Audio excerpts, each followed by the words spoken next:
Magandang araw sa inyo lahat. Ako si Princess Cyril D. David ng ikalawang pangkat ng 9 Rizal na magtatalakay ng talasalitaan, tauhan at pahayag ng ika-17 kabanata.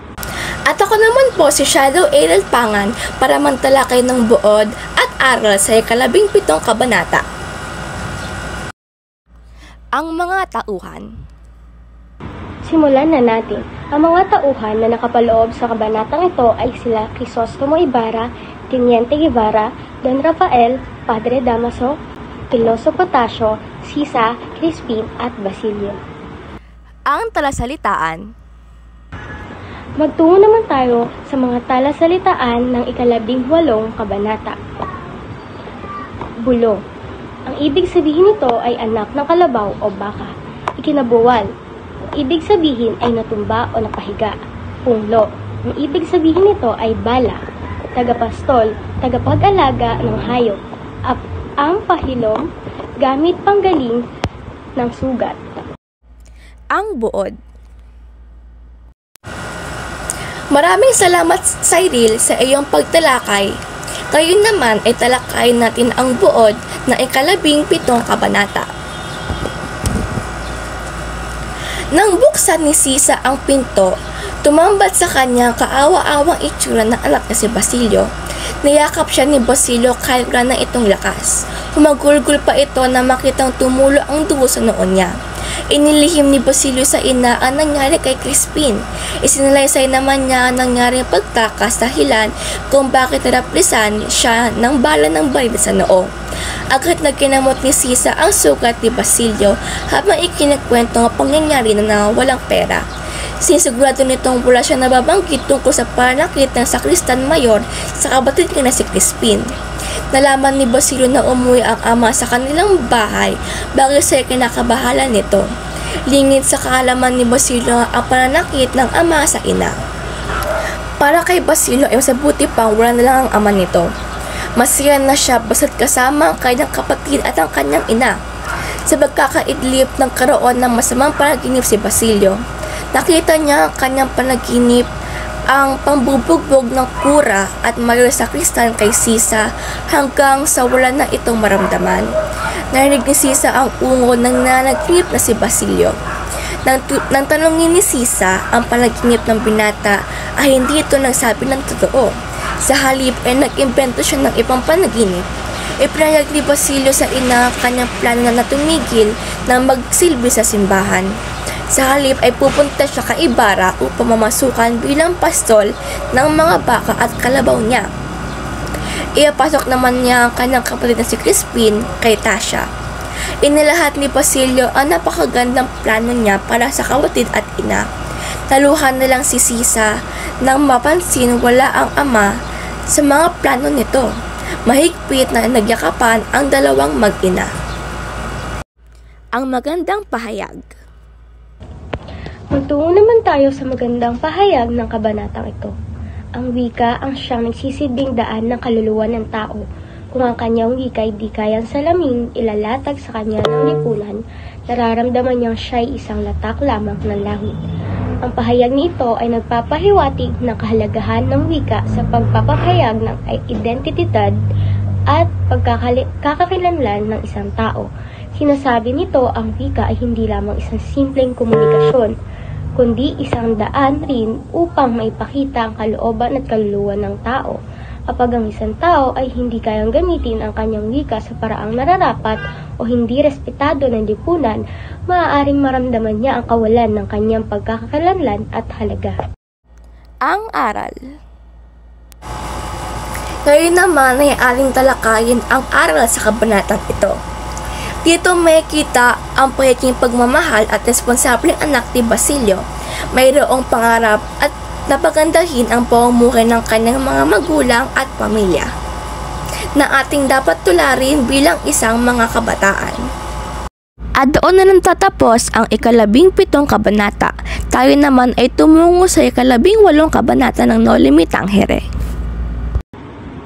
Atin namang talakayin ang ika-18 kabanata kung saan ang mga tauhan ay sila Padre Salve, Sisa, Crispin at Basilio. Magtungo naman tayo sa mga talasalitaan na bibigyan natin ng kahulugan sa kabanatang ito. Una ay ang nagdaos o nagsagawa, yumao o pumanaw, lisanin o umalis, kaabalahan o maraming ginagawa, o sisera, chismoso o chismosa. Ngayon naman ay ating talakayin ang buo ng 18 kabanata. Nagdaos ng misa si Padre Salvi para sa Todos los Santos ng araw na yon. Ngunit wala ang magilas na galaw ng pari dahil may sakit ito. Lumabas si Padre Salvi sa likod ng sakristya at dali-daling tumungo kalapit ng parokyang bahay tirahan nito. Ang paksa ng mga manang at manong ay patungkol sa pagbili ng indulhensya para sa kaligtasan ng mga yumaong kamag-anak na nagdurusa sa purgatorio. Hindi nila napansin ang pagdating ni Sisa sa lugar, kaya sa kaabalahan ng lahat, dala-dala ang mga handog ni Sisa para sa mga hari. Nang tungo siya sa kusina ng kumbento upang iayos ang mga bitbit na gulay ng kanyang tanim.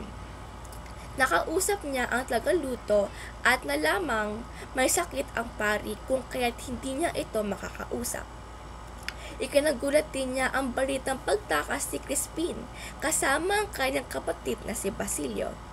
Batid na ito ng mga gwardiya sibil at anumang oras ay papunta ito sa bahay nila upang hulihin ang dalawa. Bilin ng tagapagluto na ingatan si Sisa ang mga anak nito, lalo na si Crispin dahil baka raw sumunod ito sa yapak ng asawa niyang sabungero. Dali-dali lumabas si Sisa upang linisin ang nakakapasok tingin ng mga usisera at usiserong manang at manong. Ipinagpatuloy ni Sisa ang pagluha sa kalsada.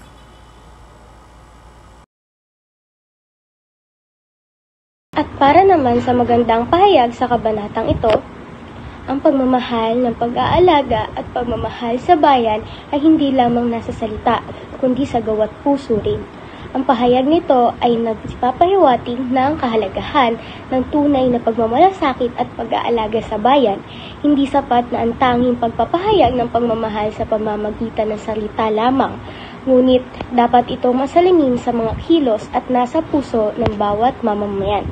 Ito ay tumutukoy sa pagiging aktibo at makikilahok sa mga gawain at proyekto na makakatulong sa pag-unlad at pagpapabuti ng lipunan.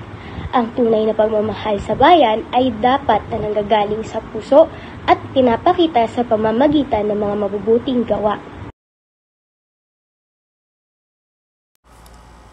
Ngayon naman ay ating talakayin ang aral sa kabanatang ito. Dito, walang katapat na halaga ang kaligtasan ng bawat tao sapagkat ito ay hindi nabibili. Isang kabutihang loob ang susi dito. At yon ang kailangan natin malaman na aral sa ating kabanata ngayon. Ngayon naman ay ating talakagin ang 19 na kabanata. Tayo'y ay magsubaybay sa ating kabanata ngayon. Ating talakayin din ang 19 na kabanata, mga karanasan ng isang guro. Unahin na natin ang mga tauhan. Ang mga tauhan na nakapaloob sa kabanatang ito ay sila Crisostomo Ibarra, ang guro sa San Diego, at si Teniente Guevara. Magtungo naman tayo sa mga talasalitaan na aking bibigyan ng kahulugan. Nagmamasid-masid o tumitingin-tingin, kinahitnatnan o kinahantungan, balakid o sagabal, pananaw o pagkakaunawa, manghihimasok o pakikialam. Ngayon naman ay ating talakayin ang buod sa 19 na kabanata. Nagmamasid-masid si Ibarra at ang kanyang guro sa San Diego sa tabi ng lawa na parehas nakasuot ng panluksa. Sa lawa na iyon, itinapon ang banghay ng ama. Nang pasalamat si Ibarra sa guro dahil sa pakikinaban nito sa ama. Ayon sa guro ay wala dapat itong ipagpasalamat sapagkat malaki ang utang na loob nito kay Don Rafael. Dahil isa ito sa mga nabigyan ng tulong nung ito'y nabubuhay pa. Nang tanong si Ibarra kung ano ang kinahatnan ng pagtulong ng ama sa mga mahihirap. Sinabi ng guro na nakatulong si Don Rafael sa pagpapaunlad ng edukasyon sa kanilang bayan. Pinahagi din ng guro ang iba't ibang problemang kinakaharap ng mga guro sa edukasyon. Kabilang na dito ang kawalan ng motibasyon at interes ng mga estudyante sa pag-aaral, kahulugan sa kagamitan ng mga guro at mga aral, walang maayos na silid-aralan, at ang kawalan ng pagkakaisa sa pagitan ng mga magulang, ng mga estudyante at mga katungkulin. Isa din sa mga balakid ng edukasyon ay ang kakaibang pananaw ng mga pari sa paraan ng pagtuturo ng mga guro. Kahit pa masikap ang mga guro sa pagtuturo, ay hindi pa natututo ang mga estudyante kung patuloy na naghihimasok ang mga pari. Nangako naman si Ibarra na siya'y tutulong sa abot ng kanyang makakaya. Sisikapin niyang paunlarin ang sistema ng edukasyon sa kanilang lugar. At ipapahatid ni Ibarra ang napag-usapan ng dalawa sa gaganaping meeting sa Bulwagang Bayan na pinaanyaya ng Alcalde Mayor. At ating alamin ang magandang pahayag sa kabanatang ito. Ang kasaysayan ay salamin ng bayan, at kung salamin ay magagalit, dapat na magkaroon ng pag-aalitan. Isang paalala sa kahalagahan ng pag-aaral at pagninilay-nilay sa kasaysayan ng isang bansa o bayan upang manawaan ang kasalukuyang kalagayan at magkaroon ng gabay sa pagtuklas ng mga solusyon sa mga problema.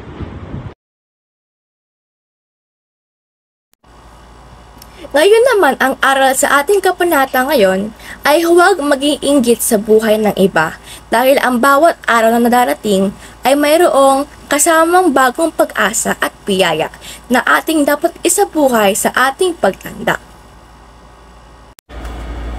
At doon na tatapos ang aming talakay. Maraming salamat sa inyong pakikinig at magandang araw!